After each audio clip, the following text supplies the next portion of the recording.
Hello YouTube, I hope you're doing well. This is a video I've been meaning to make for a long time. It's been in the back of my head for ages. 5 most common mistakes I see guitarists making. This includes professional guitarists, this includes students, this includes people all around the world. I've observed certain patterns, and as I said, I've been stewing over them for a while, but finally took the time out to actually sit down and share this with you. This is one of the first lessons I've ever done where we're not actually playing the guitar, but I hope there's some value here. I know at different times I've been guilty of the 5 sins I'm about to list to you, and I have very little doubt that you yourself sadly are guilty of at least one of them.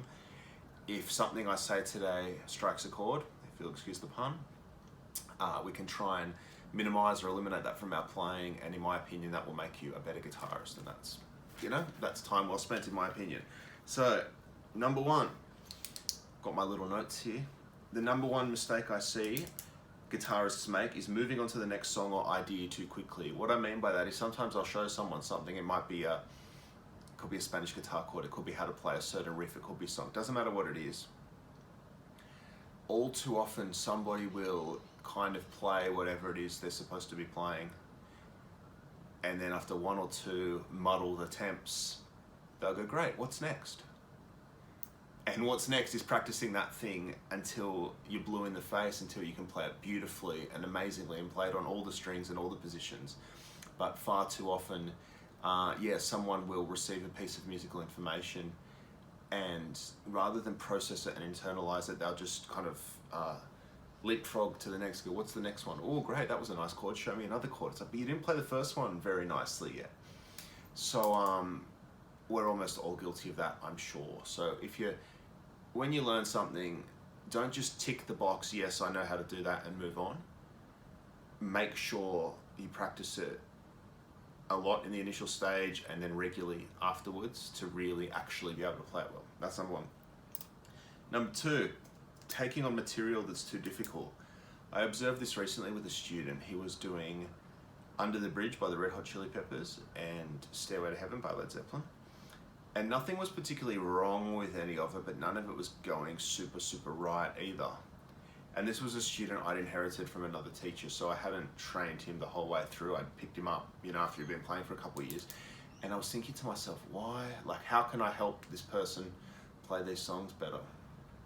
And we went through all the usual stuff, and then I had a light bulb, and I realized they're a little bit too tricky for this student. We should have been doing simpler stuff and doing it really well, and then on top of those foundations we could have built more tricky songs like Stairway to Heaven and Under the Bridge both have reasonably difficult finger picking. Perfect example, kind of everyone can play those songs, but basically no one can play them well. So I'm talking about playing this stuff well, not just fudging through it. And if you think about it, we all probably take on material that's too difficult because we're all a bit impatient, but you've got to get those foundations right. It's like any other activity, sport, hobby, business thing, personal thing. If you don't have strong foundations, you can't build high. So some people try to jump to a high level of musicianship before they're ready. If you're constantly struggling with a piece, just take a step back and play something a little bit easier. Nail the easy thing. And if you think that's too much of a step back for you, well then you should be able to nail the easy thing within seconds. I bet you won't, because easy stuff is not as easy as it seems, or simple stuff's not as easy as it seems. So that's number 2, taking on material that's too difficult. Number 3, always playing at speed, never slowing down. If you followed my YouTube channel at all, I'm always encouraging you, slow down, program in the movements accurately, train your fingers correctly, and learn the muscle memory. And I always say that speed is essentially just a byproduct of technique and training. Some people get that and they practice nice and slow and methodically, and then before you know it, they're playing the thing well. Other people don't get that and they always try and play at full speed, and as a result they never gain the technique or the accuracy that they want. I likened it to driving a car recently. Like, when you learn to drive, if you tried to drive at road speed on the road, you'd kill somebody or yourself. When we learn to drive a car, we spend sometimes an hour just trying to reverse park or practicing looking over your shoulder or indicating, and you don't do it on a public highway, you do it on the quiet cul-de-sac or in a car park or something like that. So think of learning guitar like learning to drive. You have to program in those basic movements in a safe and slow speed, and then they become second nature, where you can subconsciously be completely zoned out, but you do all your indicating and all your looking and everything because you've trained it slowly. So the players that never slow anything down and always try and play it as fast as they hear it on Spotify or wherever, very, very rarely develop the technique that they're aiming for. They're in such a rush to get there that they never get there, basically. And the ones that slow it down do it right. There's going to be a common theme with everything I say. If you want to do this well, each brick in your wall has to be solid, and it takes time. And as well as always playing the guitar fast, I've noticed a lot of young people lately that are just in a rush to get good at guitar, but not necessarily from practicing more. They're in a rush from like, where's the secret tips? Where's the hacks? And like, there really aren't hacks. There really is just practice time and enjoyment of practice. So slow down. Number 4, pretty bloody obvious, not practicing or not practicing enough. I know that's so stupid that it doesn't even bear saying, but one example would be, and this was one of the best tips I ever got as a youngster. My first ever teacher said, don't keep your guitar in its case. Keep it out of its case and leave it on your bed or on your couch or on your computer chair, wherever you sit, and you'll play it more.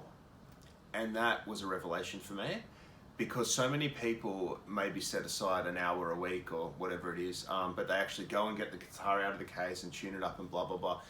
If your guitar's just sitting around wherever you sit around, you will pick it up and just play around every few times a day for a few minutes a day. And that kind of, just like incidental exercise, like taking the stairs at work or little bit here, little bit there, adds up. All those little bits of guitar playing add up. So don't make your practice a formal event. Yes, at 5 o'clock we're going to practice and I'm going to set up my little music stand and blah, blah, blah. I mean, that's good as well, of course. But let the guitar be a free part of your life, where it is actually very accessible, on a stand next to your desk, on the couch, etc. That's a really, really good one. People sometimes say, oh, I haven't had time to practice this week. And it's like, obviously you have, you just chose not to practice this week, because we all have hours to faff around on Facebook and watch dumb shit on YouTube. So of course we have time to practice. So that's it. Number 5, something I've noticed, a common mistake, only learning from one source. That source might be my YouTube videos, it might be your teacher, it might be a tab site, it might be simply learning stuff by ear, it might be, I don't know, your big brother, your big sister, whatever. But there's such a wealth of information out there that it's very easy to become one-dimensional. For example, some people only learn stuff on YouTube, and not only do they only learn it on YouTube, but they only learn it from one source. Now, whether that's me or any of the countless other brilliant teachers on YouTube, not that I'm brilliant, but there's some brilliant ones out there, broaden your horizons. So if you're always doing stuff online, go grab a book.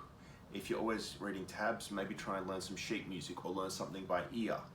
If you're always learning things by ear, maybe learn a little bit of music theory from YouTube or from the internet. So I'm just saying broaden your horizons, because I do see players these days that literally have, and some of them are pretty, I'm not saying they're bad, it works. Some of them are pretty good, but they literally just have like one guy on YouTube that they learn their stuff from, and you will get a lot better very quickly if you broaden that source of information. So there's my 5. I'll quickly read them for you again.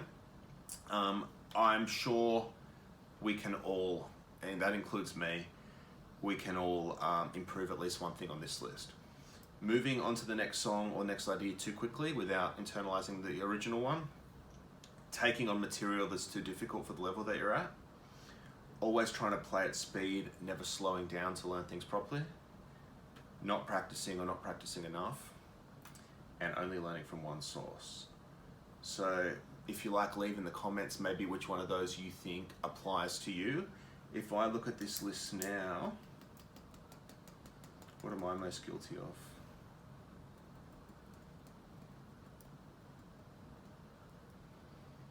I mean, I'm not too bad. I have been, dedicating my life to this, but one thing I need to do is finish songs. Sometimes I learn stuff, for example, classical pieces, maybe they're quite difficult, maybe they're too difficult for me.